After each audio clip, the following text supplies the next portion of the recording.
Dance of the Dragons is a civil war like no other. When both sides have access to dragons, the only thing that is certain is there will be fire and blood. But when you look back at the history of Westeros, there is one event that is hugely overlooked. A knife-edge moment, a flip of a coin that could have started a Targaryen civil war 28 years before the Dance of the Dragons. And oddly enough, it involved a lot of the same players in the dance, as well as some of the same reasons and arguments that do make up the Dance of the Dragons. If it was not for the swift intervention of King Jaehaerys and the calling of the Great Council of 101 AC to pacify both claimants to the throne, blood very much could have flown. What makes this even more interesting is the event is no more than a footnote in history that gets glossed over in Fire and Blood in a few sentences. When you look deeper into it and really think about what was going on and the implications, it really changes how you look at Fire and Blood, especially the Great Council of 101 AC, and why Jaehaerys settled on that option to declare his heir rather than just choosing them himself. With the sudden death of Prince Baelon in 101 AC of a burst belly, the succession to the Iron Throne was sent into disarray once again. Jaehaerys' first son Aemon had died in 92 AC, with his 18-year-old daughter Rhaenys passed over as heir in favour of the king's second son, Prince Baelon, on account of his gender and age. Whilst this was of course protested strongly by Rhaenys and her husband, Corlys Velaryon, given her being the only child of the eldest son, a large part of their argument came down to the fact that Rhaenys' unborn child could very well be a boy, whom in turn would be unfairly passed over. The naming of Baelon as heir, while accepted by most of the realm as a sensible choice, was still surrounded with dissent in some corners, but not enough to really cause an issue. However, with the death of Baelon and Archmaester Vagon, Jaehaerys' third son, refusing the throne, the choice of heir was far less certain. By this time, Rhaenys had given birth to Laenor Velaryon, who had a strong claim being the grandson of Prince Aemon, Jaehaerys' first son, whilst Baelon had two sons of his own, Viserys and Daemon. Viserys too having a strong claim to the throne beyond the eldest son of Prince Baelon, Jaehaerys' second son and the last heir to the Iron Throne. Both sides pushed their claim and both sides had loyal supporters. And this is where history was on a knife edge, almost descending into chaos and bloodshed. The exact passage from Fire and Blood is as follows. It's brief, but speaks volumes to how perilous the situation really was, how vital it was for King Jaehaerys to make the correct choice. Reports had reached the court that Corlys Velaryon was massing ships and men on Driftmark to defend the rights of his son, Laenor, whilst Daemon Targaryen, a hot-tempered and quarrelsome young man of 20, had gathered his own band of sworn swords in support of his brother, Viserys. A violent struggle for succession was likely, no matter who the old king named to succeed him. King Jaehaerys was left in a position where he could not pick a claimant without the risk of starting a war against the other.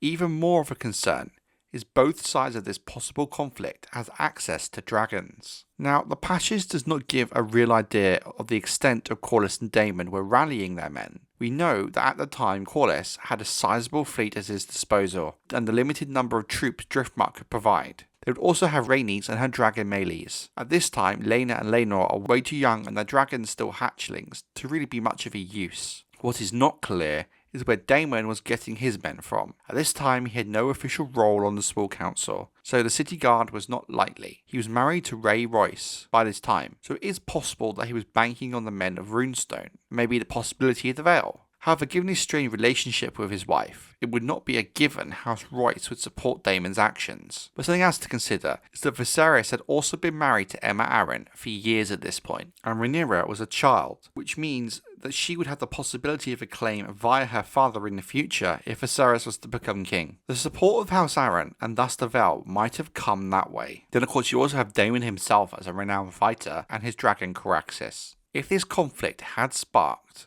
and there was bloodshed, it would have started off very small between two smaller factions of the royal family. There would only be two dragons either side, so I don't really think it would have the impact you'd imagine. However, Whilst this would have started off as a small conflict, it's possible it would only have been a matter of time before other houses found themselves in a position where they had to pick a side one way or another, and the war would have got much larger in scale. No, it would not be as near as bloody and damaging as the Dance of the Dragons would be, but still bloody conflict with needless death as it is. There's also the Jaehaerys factor in all of this. You have to consider it was most likely, and especially with the power and authority King Jaehaerys had, that even if it had come to bloodshed, I believe Jaehaerys would have done everything in his power to successfully keep the other great houses out of the war, or maybe try to put a stop to it himself altogether. But if we're being realistic, given what we know of Jaehaerys as a king and a person, he would never have allowed the war to happen, and would have done anything he could to ensure that. The Great Council of 101 AC gave him the perfect way to pacify both sides and avoid the Targaryen civil war 28 years before the Dance of the Dragons eventually happened. Fire and Blood very much paints Jaehaerys' choice to call the Great Council as him unable to make a decision himself, not wanting to cause conflict between two sides of his family, and the idea of the Great Council being more of a fair way to choose between any claimants. This may very well actually be the truth of it. It could just be that simple. He could simply not have chosen between his grandson and his great-grandson. But if you look at his choice to call the Great Council through the lens of the potential civil war, it makes it seem much more or less like the king's willing choice to do what is fair, but more like the only option Jaehaerys had to avoid a bloody civil war. I think the way Fire and Blood is written, it was the intent to downplay how serious the events leading to the Great Council of 101 really were, how close to civil war the realm really was. That if events had played out slightly differently, history could have played out in a very different way. What I really like about the idea